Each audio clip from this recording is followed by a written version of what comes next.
Good evening, dear bladers. It is I, Cloud Man, headmaster of the Southern Ohio Beyblade Institute, leader and founder of the Coyote Boyz, and the thing that lives rent-free in the back of StubbsX's head. I love you, buddy. You'll never be rid of me. Our channel has mostly covered local events up to this point. Almost all of them have been BBAX related or BBAX tournaments themselves. And it has been quite the fascinating look to see how our local competitive scene has grown and changed over the last year or so that we've been around.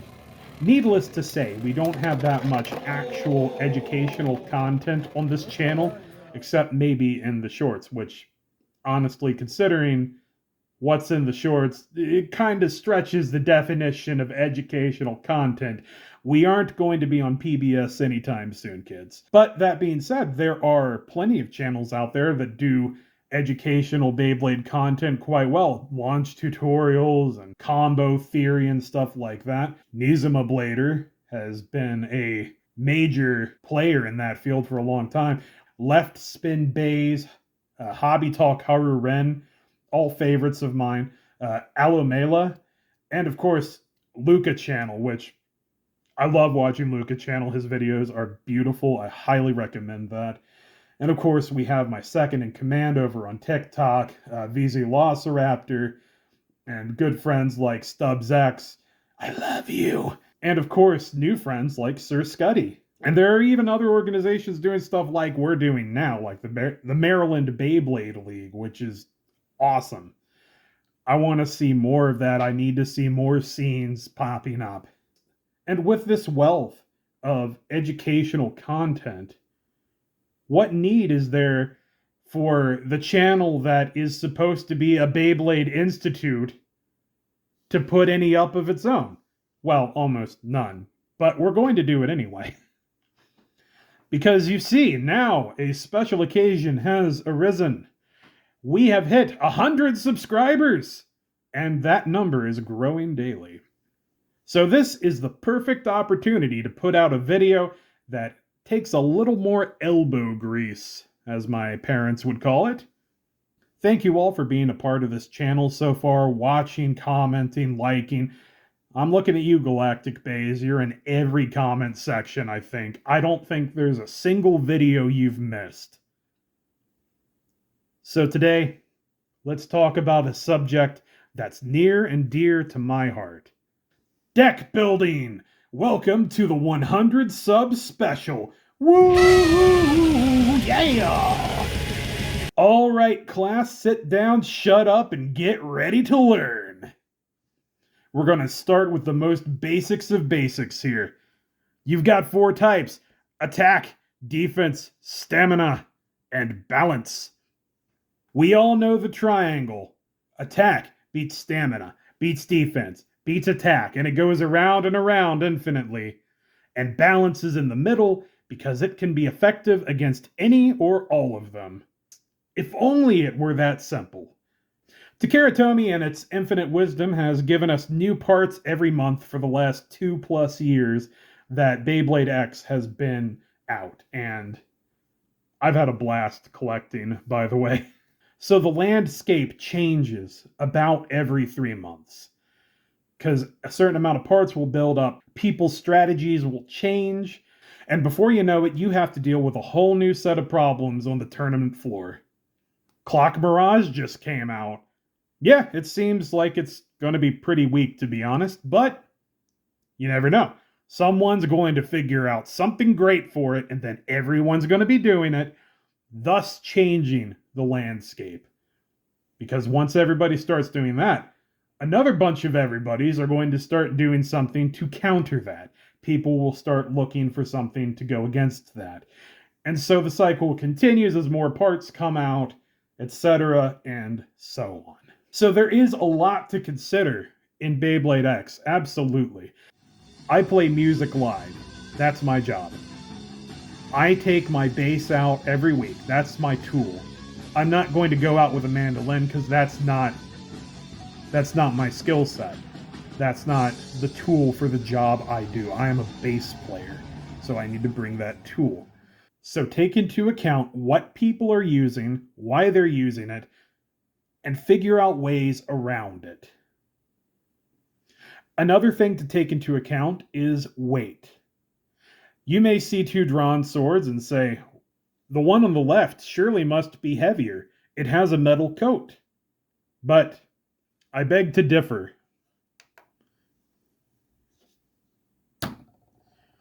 We are looking at 34.8 grams. We have 34.8 grams. It's not horrible at all.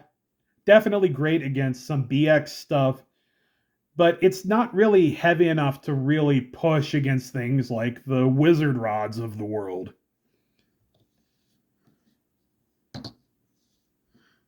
Then look at this stud, 35.6, no metal coat.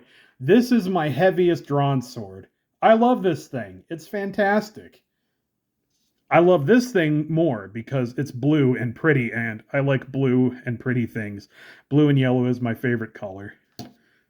But this gray drawn sword is arguably heavier. It has more punch to it. So if I'm going to tournament, that's something to consider. If I was better with this lightweight drawn, then I would take it. I have a group of lighter weight phoenixes from Mold 1 that are excellent, and I bring them out sometimes just to challenge myself. But Phoenix is Phoenix. It was always pretty heavy. A whole gram can make a huge difference in drawn swords performance. Weight is definitely not the be-all end-all of your deck building experience. If you are more comfortable using a lighter mold, then that's okay, as long as you're good enough with it to actually compete. And that is another element to take into account. Personal comfort. In most tournament settings, you're going to be limited to 3 blades, no matching parts. It's that way for Takara Tomy.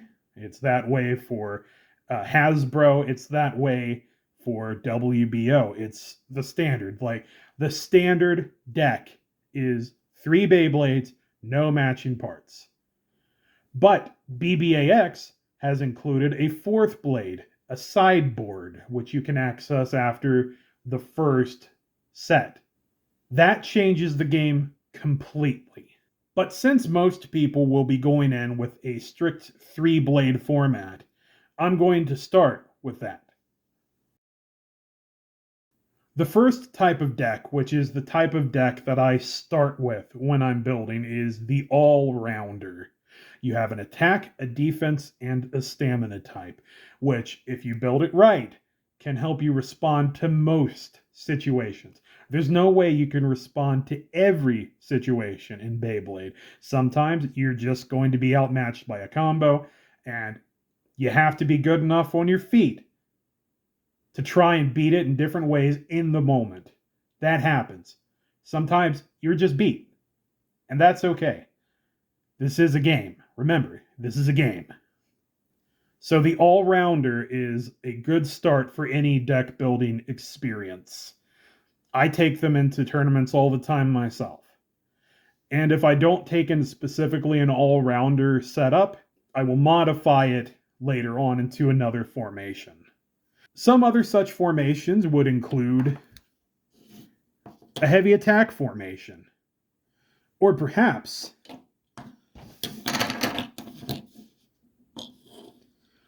a heavy defense formation, or a heavy stamina formation. So when I say heavy attack, heavy defense, heavy stamina, I just mean 2 of one of the 3 main types and then one other. Next on the list, we have something a little more avant-garde, pure defense. Considering the state of defense in Beyblade X, it's not ideal. I'm not going to say that pure defense is going to be the thing that becomes the next big meta threat. It's probably not going to be that, but defense has been coming up pretty good this last year. So we will probably see more big defense decks coming up in the next year. But as of now, I don't think I've seen a single pure defense deck at all. I probably have, and I've just forgotten. I've run a few more tournaments than I can remember at this point. Next up, we have the All Attack deck, or as I like to call it, the Stubbs. Specifically because my buddy StubbsX, he does not care for defending or staminaing, although he does do it. He has been known specifically to go all attack, specifically with dragons. Not so much the drawn line, but the Drake and the Dragoon line, the Wyverns. He loves that stuff. So bonus points if your all attack deck is dragon based, I guess. The Stub is not for the faint of heart. It is for people who are willing to put their nuts on the table and go nuts. You aren't there to just sit around and take hits. You are there to deliver the hits. You are there to burst. You are there to knock things out. The Stubbs in the right hands is unequaled in this department, and it is not something to be taken lightly. But I advise caution, because attack, it can be challenging. I myself have a lot of trouble with attack. The few times that I have used the Stub have landed me in trouble. So all attack might not be for you. And that's okay. There are plenty of strategies. And if none of these work out for you, well, there's Spamina. Wait, hold on. Something's not right. There we go. That's better. This is probably the most infamous Spamina deck that I could think of.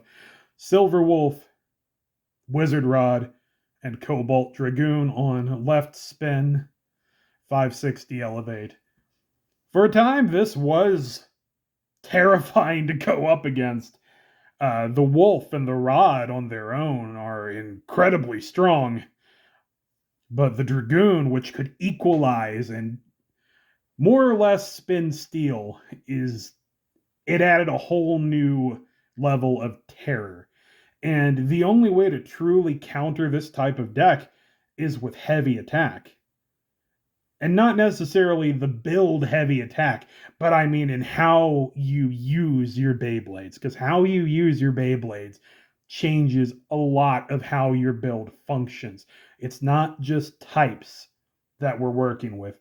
It's how those types work with you and how you work with those types, how you use them. So, Spamina, as the kids have called it, yes, it's intimidating. I won't deny that. But it's not unbeatable. It is definitely a good choice if you're just going in to get a win. Some might even look down on you for it, but I won't do that. That's not my place. I think it's a perfectly valid strategy. There are plenty of ways around Spamina at this point. Even some defense types can take out these heavy stamina types. Some people might cry out for these to be limited or banned. I say no. Don't limit these parts. Use them. Let people use them. Let people be creative and find new ways to fight them. Because we have found plenty of ways and we have new material that gives people a shot against these massive things. Because let's be honest, the Wolf and the Rod in particular, they are incredibly tanky. They're heavy. They're thick. They take hits like a champ. And they could spin a really long time. That outward momentum is just incredible.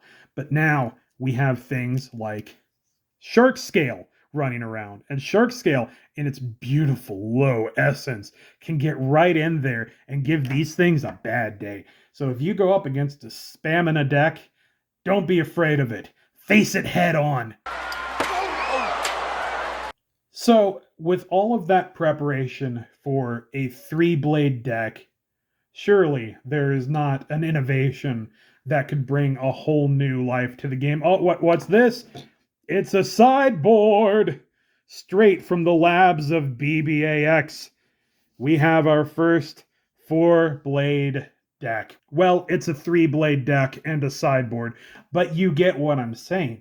The whole landscape has changed. All of your possibilities are different now. The sideboard is really cool because between sets, like after set 1, you have access to the sideboard, and you can either switch a whole blade out for your sideboard, or you can switch any number of parts from your sideboard with one of the blades in your deck. It becomes extremely versatile. That being said, there are two particularly prominent ways to look at your sideboard. The first one is what some might call an oh button. Oh no, one of my blades isn't doing very well. I'm having trouble with my opponent, and my opponent is very good against one specific blade. I'm going to switch it out for something that's going to give me probably a higher chance of winning, which in a lot of cases that could be a Dragoon 560 Elevate. Solid choice. The other way to look at it is what I like to call the utility belt. Before you, I have placed a deck that falls into my personal style, my go-to starter for deck building. An attack type, a defense type, a stamina type, and a balance type on the sideboard. And so for this example of the utility belt, on the sideboard here I have Tyranno Beat, 170 ball. So say that my Wizard Rod 760 wedge isn't doing so well, maybe I want to put ball on that thing. I could swap ball onto it after the first round. Or maybe I could put the ball onto my whale. Or maybe I want to put this 160 in, or this 170, sorry, onto my Phoenix.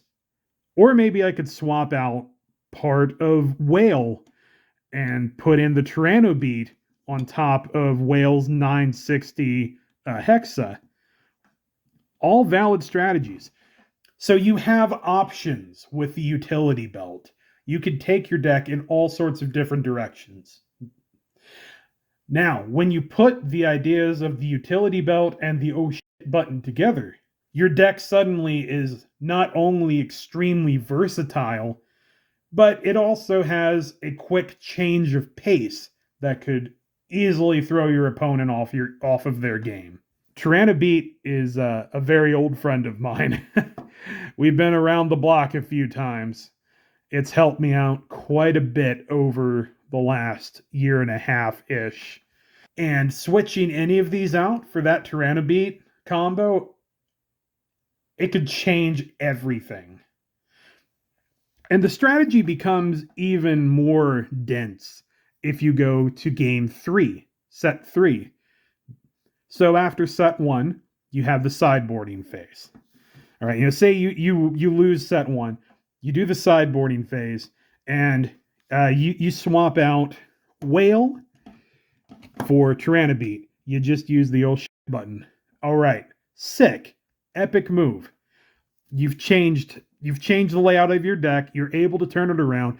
You win round 2, but your Wizard Rod is having a little trouble staying together. So you take the wedge off at between sets 2 and 3 in the sideboarding phase. Throw a Hexa on there. What you've put into the sideboard between rounds becomes your sideboard.